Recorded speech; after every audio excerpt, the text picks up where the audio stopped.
Estamos de regreso, pasamos a analizar el tema del aumento de tensión en Medio Oriente entre Irán e Israel en el tablero sirio.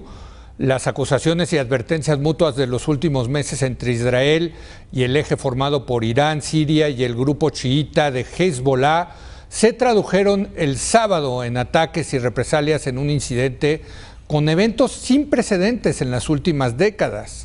Un helicóptero Apache de Israel derribó un dron iraní que había penetrado en el espacio aéreo de Israel.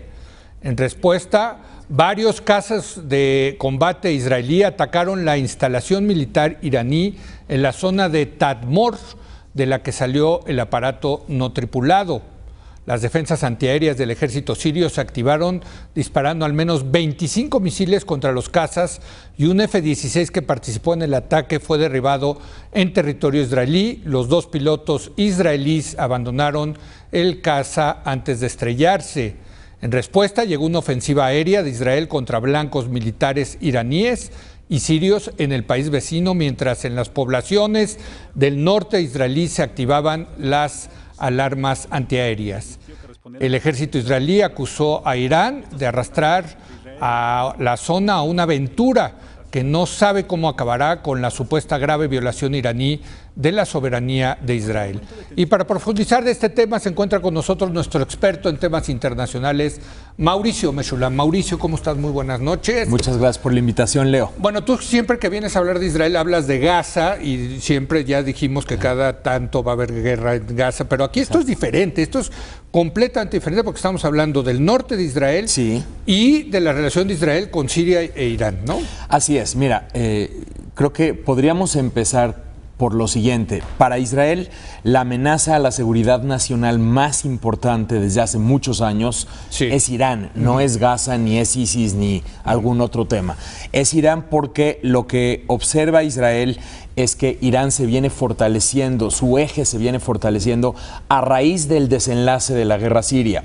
Recordemos, y esto es importante mencionarlo para la audiencia, que el presidente Assad, el presidente sirio Assad, es apoyado básicamente por dos fuertes aliados, un aliado regional que es Irán y un aliado global que es Rusia. Correcto. Entonces, gracias al apoyo de esos dos, más el apoyo de las milicias fundadas, fondeadas, armadas, entrenadas por Irán, que son milicias chiitas, la más importante, la milicia libanesa de Hezbollah, pero también hay otras milicias que proceden de Afganistán, que proceden de Pakistán, que proceden del propio Irán, que son milicias chiitas, fondeadas también por Irán. Gracias a ese apoyo, el presidente Assad ha logrado no solamente sobrevivir, sino básicamente está prevaleciendo, está recuperando la mayor parte del territorio en Siria que había perdido.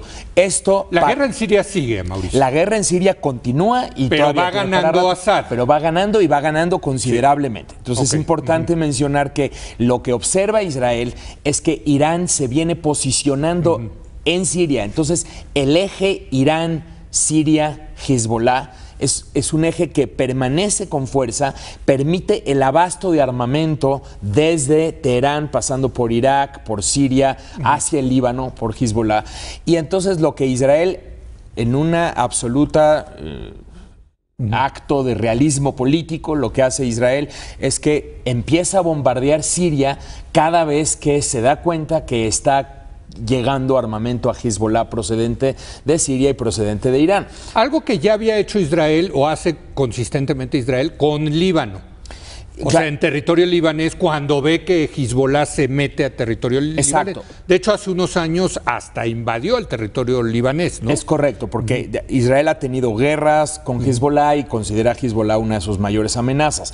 Pero en el caso de la guerra siria, Israel interviene en territorio siria. De hecho, lleva ya aproximadamente, de acuerdo con el ejército israelí, más de 100 bombardeos ya en territorio sirio a lo largo de los últimos años. ¿Cuál es la diferencia? En los años anteriores, Siria no devolvía el golpe, Siria no devolvía el fuego a los aviones israelíes, permitía de alguna forma que estos aviones pues bombardearan, porque el presidente Assad estaba ocupado en la guerra civil y estaba muy preocupado de abrir otro frente de guerra con Israel. A medida que Assad va ganando y a medida que va recuperando territorio, ya empezamos a observar desde hace algunos meses cómo desde Siria regresa el fuego en contra de los aviones israelíes. ¿Quién en Siria? ¿Es Hezbollah o es el ejército sirio de Bashar al-Assad? Ha ocurrido de parte de Hezbollah, ha ocurrido de parte del ejército sirio, y en este caso en particular se especula que pudo haber sido el propio Irán operando misiles sirios. Es que, mira, es importante entender que los misiles que están en Siria en este momento son misiles muy sofisticados, son misiles rusos, que además muchas veces son operados por personal ruso en Siria, muchas veces. Sí. Así que es imposible saber si en este caso fue personal ruso, si fue personal iraní o si fue personal sirio entrenado por cualquiera de ellos dos. Lo que sí se sabe definitivamente es que Israel, a quien acusa es a Siria, para no elevar la retórica y para no tener que devolver el golpe directamente a Irán. Pero sí dice, son misiles sirios los que atacaron nuestro avión y los que derribaron nuestro avión. Digo, yo hace mucho que no recuerdo que hayan tirado un avión israelí. 1982 fue la última ocasión. Fíjate, nada más, 1982, la guerra del Líbano. 1982 fue la última ocasión que derribaron un avión israelí, lo que al mismo tiempo incentivaba una respuesta feroz por parte de Israel. Entonces eso pudo haber escalado con absoluta velocidad. La razón por la que no escala es porque interviene Putin, ahí sí entra directamente Putin a tranquilizar a las aguas y un poco decirles, a ver, tranquilos, no está en el interés de nadie escalar el Pero conflicto. Es Putin, fíjate, o sea, Putin. Claro. Digo, hay que decir que Rusia tiene relaciones con Israel. Entiendo que son buenas, pero por cierto. ¿Qué? Sí, pero ¿no? ¿por qué? Porque Netanyahu ha comprendido que quien está ganando en Siria es Rusia e Irán, pero Rusia sobre todo, y por lo tanto con quien tiene que negociar es con Rusia, no con Estados Unidos. Es que eso ya, ahí ves el abandono de Estados Unidos. Es un vacío clarísimo. Impresionante. Y entonces Israel trata de negociar sus intereses a través de Estados Unidos, pero Estados Unidos no tiene ni voz ni voto en este momento en Siria, y por lo tanto empieza a desarrollar una línea directa a Israel con Moscú, con el propósito de negociar la contención de lo que Israel ya viene percibiendo desde hace tiempo como un crecimiento de la posición iraní en la zona. Israel advierte a Rusia, yo voy a bombardear Irán, pero también Rusia le manda un mensaje, yo voy a bombardear Siria, así sean fuerzas iraníes, o sea, quien sea, pero también Rusia le manda un mensaje en este momento a Israel. Yo diría un mensaje doble. Por un lado, Rusia tiene poder de más o menos controlar algunas de las cosas que están ocurriendo en Siria, pero no tiene un poder ilimitado de controlar todo. Y número dos, Israel, si te metes con fuego y si juegas con fuego, yo no podré impedir que te disparen y no voy a poder evitar que esto siga escalando. Entonces, ahora ya no escaló, Mauricio, pero entonces, ¿qué podemos esperar? ¿Tú crees que ahorita se distensaron las cosas, pero están todavía, digamos, las condiciones estructurales para que siga ese conflicto? Así es. O sea, Israel va a seguir en la medida en que Israel observe, primero, transferencias de armamento hacia Hezbollah. Segundo, el establecimiento de posiciones de las milicias, estas milicias chiitas armadas por Irán. Y tercero, la construcción de bases militares, o en una de esas también fábricas militares por parte de Irán. Israel va a seguir bombardeando.